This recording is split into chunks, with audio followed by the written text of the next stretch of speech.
Bismillahirrahmanirrahim. Assalamualaikum warahmatullahi wabarakatuh. Sedikit saya sampaikan di dalam kitab Nasha'ihul Ibad yang ditulis oleh Al-Imam Ibnu Hajar Al-Asqalani. Beliau mengatakan ada 4 yang baik dan ada 4 pula yang terbaik. Ya, ada 4 yang baik dan ada 4 pula yang terbaik. Untuk siapa itu 4 yang baik dan 4 yang terbaik? Jadi tak sama, ada golongan-golongan orang-orang tertentu yang sama dia itu baik, yang sama satu lagi lebih baik.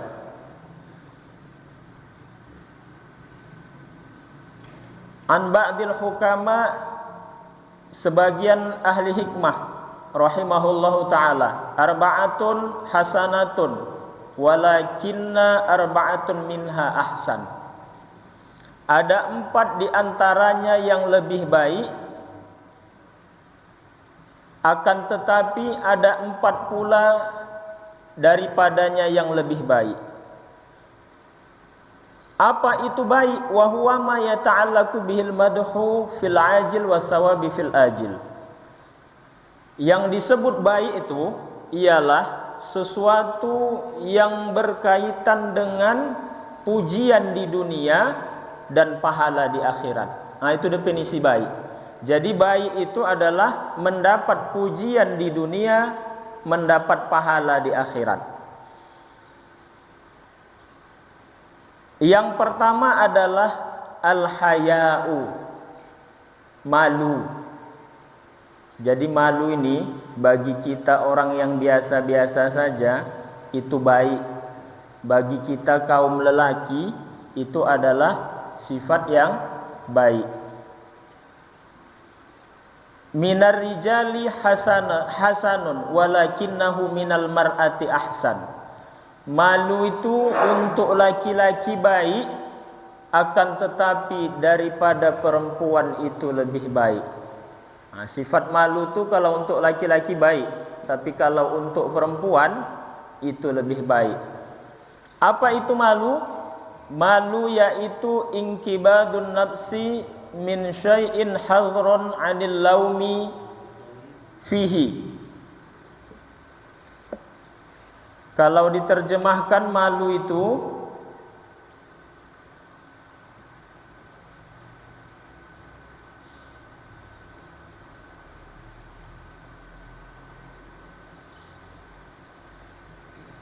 inkibadu, ya.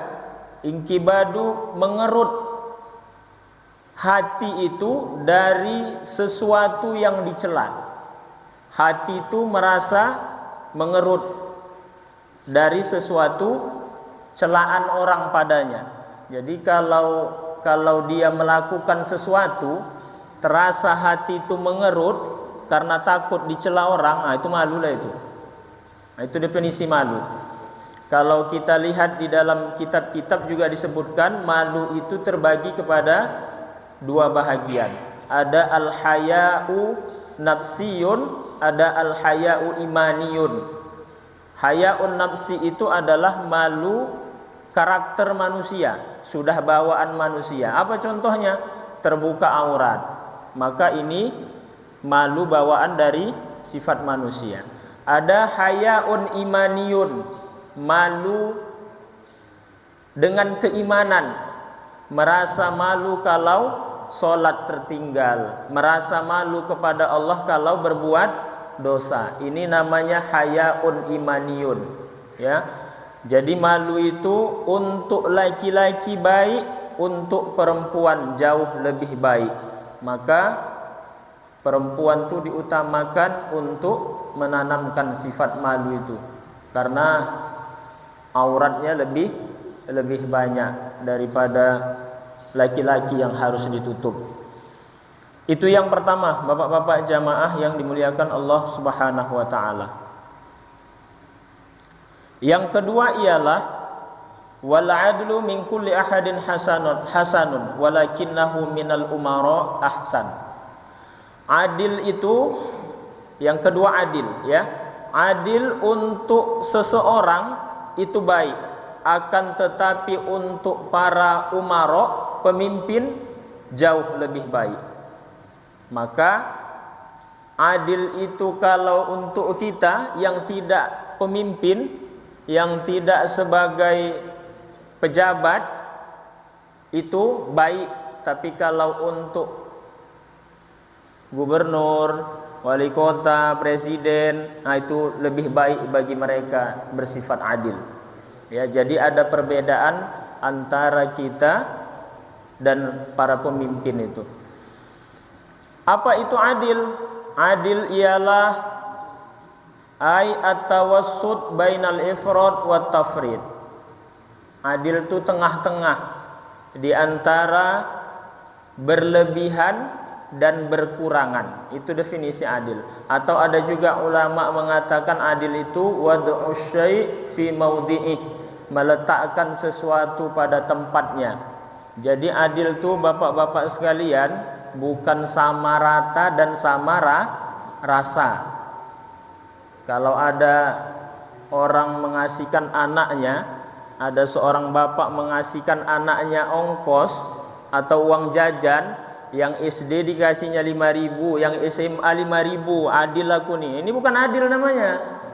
Ya, adil itu bukan sama rata dan sama rasa. Tentulah yang SMA lebih banyak. Masa sama dengan anak SD dikasih? Nah, itu bukan adil. Adil itu meletakkan sesuatu pada tempatnya. Maka sifat adil ini harus utama, lebih utama dimiliki para pemimpin-pemimpin kita. Kalau kita lihat, cobalah di TV ya, kasus-kasus kriminal jauhlah dari keadilan.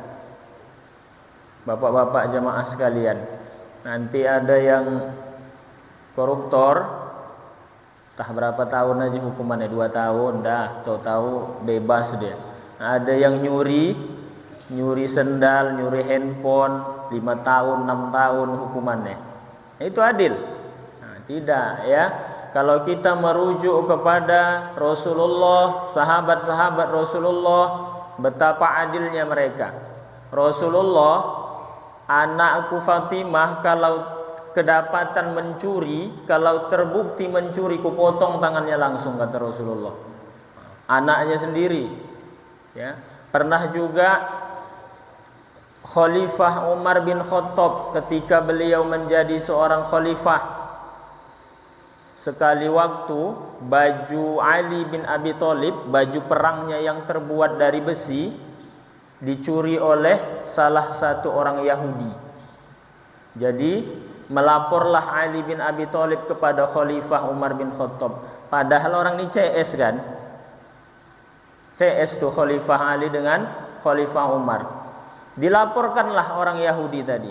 Ditanya Umar bin Khattab, ada bukti? Khalifah Ali tidak bisa memberikan bukti apa-apa. Dilepas balik sama Khalifah Umar bin Khattab. Tak ada bukti. Jangan-jangan bisa aja Ali berbohong. Tapi kalau kita CS, tekan aja, buat bertahun-tahun di penjara tuh. Nah, gitu pula. Kebalik udah kita nih. Bukan adil tuh udah hilang pada pemimpin-pemimpin kita. Ini dilepaskan Khalifah Umar bin Khattab, orang Yahudi tadi, karena Ali tak bisa memberikan bukti. Di luar persidangan merasa kagum, merasa takjub orang Yahudi tadi melihat keputusan Umar bin Khattab, ya, kagum dia, padahal itu sahabatnya sendiri. Tapi memang betul-betul adil lah dilihatnya Umar bin Khattab karena tak ada bukti. Merasa kagum, merasa takjub, akhirnya orang Yahudi tadi masuk Islam, bapak-bapak jamaah sekalian. Ya. Begitulah ulama-ulama atau sahabat-sahabat Rasulullah mencontohkan kepada kita sifat adil itu. Bapak-bapak jamaah yang dimuliakan Allah,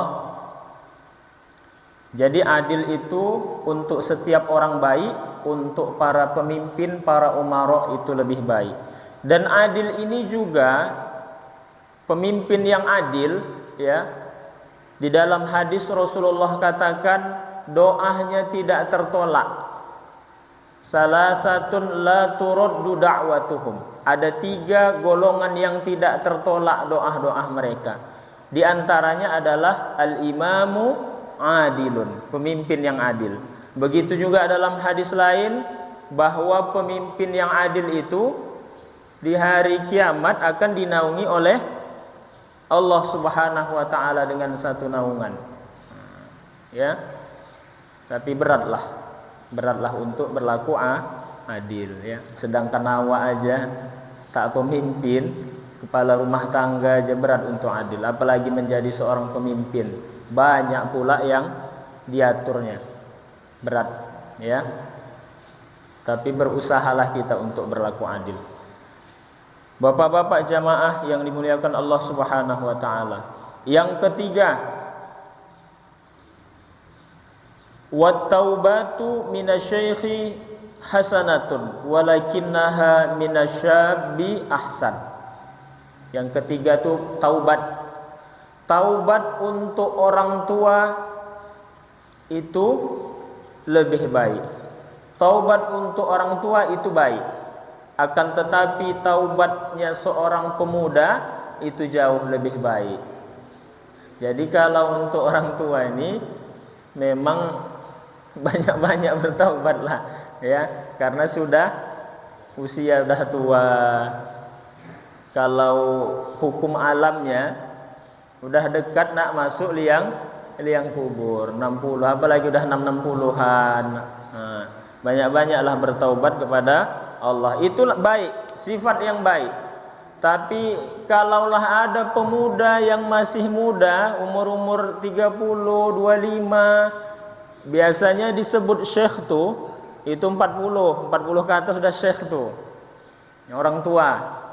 Tapi kalau pemuda itu di bawah 40, pemuda lah itu syabab atau syabun, ya. Ada seorang pemuda yang dia bertaubat kepada Allah, maka ini jauh lebih baik daripada orang tua yang bertaubat tadi. Nah, jadi taubat itu harus disegerakan. Tidak mesti kita nunggu tua, nunggu jadi syekh. Syekh itu 40 ke atas disebut syekh lah itu dalam istilah bahasa Arab. Kalau kita perhatikanlah, kalau kita ingat-ingatlah betapa banyak dosa yang sudah kita lakukan, bapak-bapak jamaah sekalian. Dari usia balik 15 tahun, coba hitung sampai usia kita sekarang, udah berapa tuh? 40 lah taruh, atau 50, udah 35 tahun. Berapa banyak selama 35 tahun tuh dosa-dosa yang sudah kita perbuat. Dosa sengaja, dosa tak sengaja, dosa sama anak, istri, tetangga. Belum lagi dosa anggota badan nih. Nauzubillah min zalik. Begitu banyak. Kata Rasulullah, kullu bani Adam khotoun. Setiap manusia itu pasti punya salah. Wa khairu khotoin tawwabun. Dan sebaik-baik kesalahan adalah bertaubat kepada Allah Subhanahu wa taala. Taubat itu disebut taubat tentunya yang dikatakan oleh Imam Ghazali tidak terlepas dari rukun taubat yang 3 itu. Yang pertama, menyesali perbuatannya, kemudian berjanji tidak mengulangi, dan berhenti seketika itu juga. Nah, itulah rukun taubat. Kalau 3 itu sudah kita lakukan, nah, udah taubatlah kita itu, ya. Taubatan nasuha, sebenar-benarnya taubat. Tubu ilallahi taubatan nasuha, kata Allah. Taubatlah kamu sebenar-benar taubat. Jadi kalau ada pemuda yang bertaubat tak menunggu tua dia baru bertaubat, ini jauh lebih baik dari orang tua yang bertaubat. Kemudian bapak-bapak jamaah yang dimuliakan Allah Subhanahu wa taala, Taubat itu adalah ay ar-ruju' ila Allah Ta'ala, kembali kepada Allah Subhanahu wa Ta'ala.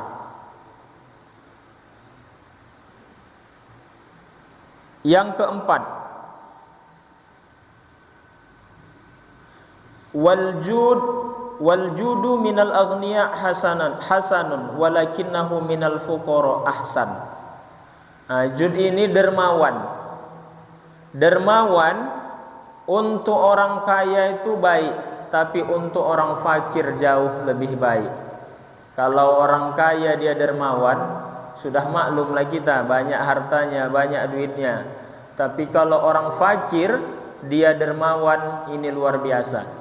Ya, dengan kebutuhannya saja dia sudah kurang, malah dia sisihkan lagi hartanya untuk orang lain, untuk memberikan sedekah kepada orang.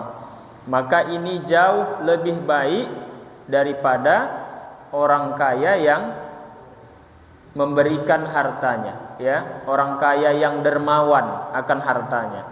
Ini 4 hal yang disebutkan para ulama yang baik dan yang lebih baik. Kemudian ada 4 hal juga yang buruk dan lebih buruk. Arba'atun qabihatun lakinna arba'atun minha aqbah. Ada 4 hal yang buruk, akan tetapi ada 4 hal pula daripadanya yang lebih buruk. 4 hal yang buruk itu adalah az-zambu minasyabbi qabihun wa minasyaikhi aqbah. Yang pertama adalah dosa. Dosa dari seorang pemuda, berbuat dosa dari seorang pemuda itu buruk, akan tetapi untuk syekh yang 40 tahun ke atas tadi, itu akbah, lebih buruk. Jadi kalau ada juga orang tua nih berbuat dosa, itu lebih buruk daripada pemuda yang berbuat dosa. Kalau muda dia tak bisa juga kita maklumi, ya, masa-masa labil pula, antara stabil dan labil. Masa-masa nafsu itu bergejolak. Kalau dia berbuat dosa, begitulah sudah pula masanya. Ini buruk saja untuk seorang pemuda. Tapi kalau ada yang udah tua masih hendak juga berbuat dosa, ini lebih buruk. Bapak-bapak jamaah yang dimuliakan Allah. Apa itu dosa? Al-ism, az-zambu al-ismu, sama itu dosa, ya. Kemudian yang kedua, wal istighalu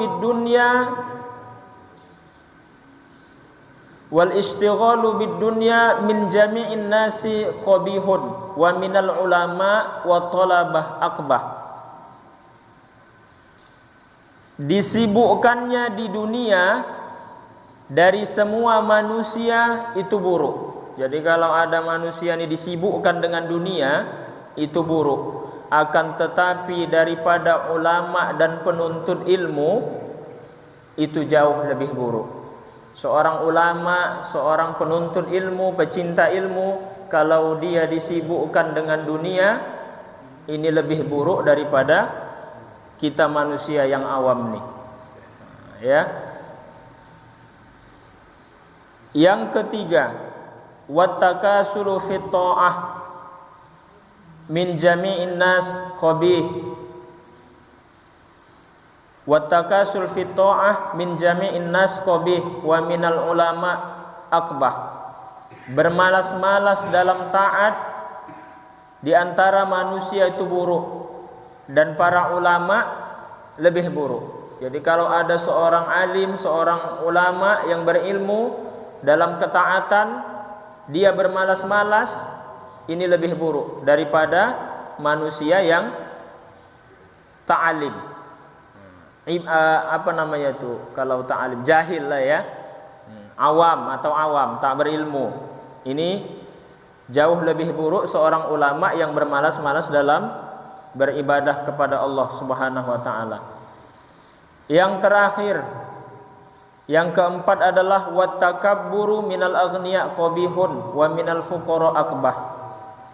Sombong daripada orang kaya itu buruk, dan daripada orang fakir jauh lebih buruk. Jadi kalau sombong untuk orang kaya, mungkin dia sombongkan dengan hartanya yang banyak itu.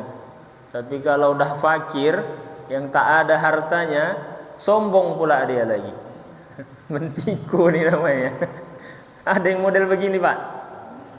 Ada? Orang kaya sombong, udah wajar lah ya kan? Nah, dia tunjukkan hartanya tuh banyak, sombonglah dia. Ini orang fakir sombong pula lagi. Tahap yang nak ditunjukkannya, ya kan? Banyak. Ada yang di sini? Tak ada lah ya.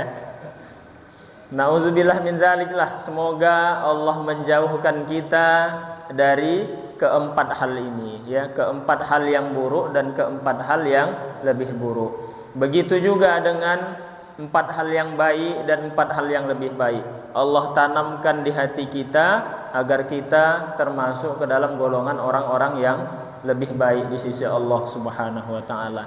Mungkin sampai di sini ajalah Bapak-bapak jamaah yang dimuliakan Allah Subhanahu wa taala. Ini saya kutip dari kitab Nasuihul Ibad. Saya ulangi lagi bahwa empat hal yang baik itu adalah al-haya, malu tadi, ya. Malu untuk laki-laki itu baik, tapi untuk perempuan jauh lebih baik. Yang kedua adil. Adil untuk semua manusia itu baik. Tapi akan tetapi adil untuk para pemimpin itu jauh lebih baik. Yang ketiga taubat. Taubat untuk syekh itu baik, untuk orang tua itu baik, tapi taubatnya seorang pemuda jauh lebih baik. Yang keempat, dermawan untuk orang kaya baik, akan tetapi untuk orang fakir itu lebih baik. Empat hal yang buruk dan yang terburuk. Empat hal yang buruk, yang pertama ialah dosa. Dosa seorang pemuda itu buruk, akan tetapi kalau untuk orang tua jauh lebih buruk. Yang kedua, disibukkannya dengan dunia, ya, disibukkan dengan dunia untuk ulama itu jauh lebih buruk daripada untuk manusia awam. Yang ketiga, bermalas-malas dalam ketaatan. Untuk manusia buruk, tapi untuk ulama itu lebih buruk. Dan yang keempat terakhir, takabbur, sombong. Sombong untuk orang kaya itu buruk, akan tetapi sombong untuk orang fakir itu lebih buruk. Mudah-mudahan Allah jauhkan kita dari keempat hal yang buruk dan yang terburuk ini. Saya kira sampai di sini saja. Mohon maaf atas segala kesalahan dalam penyampaian. Kepada Allah saya mohon ampun. Wabillahi taufiq wal hidayah wa ridha wal inayah. Assalamualaikum warahmatullahi wabarakatuh.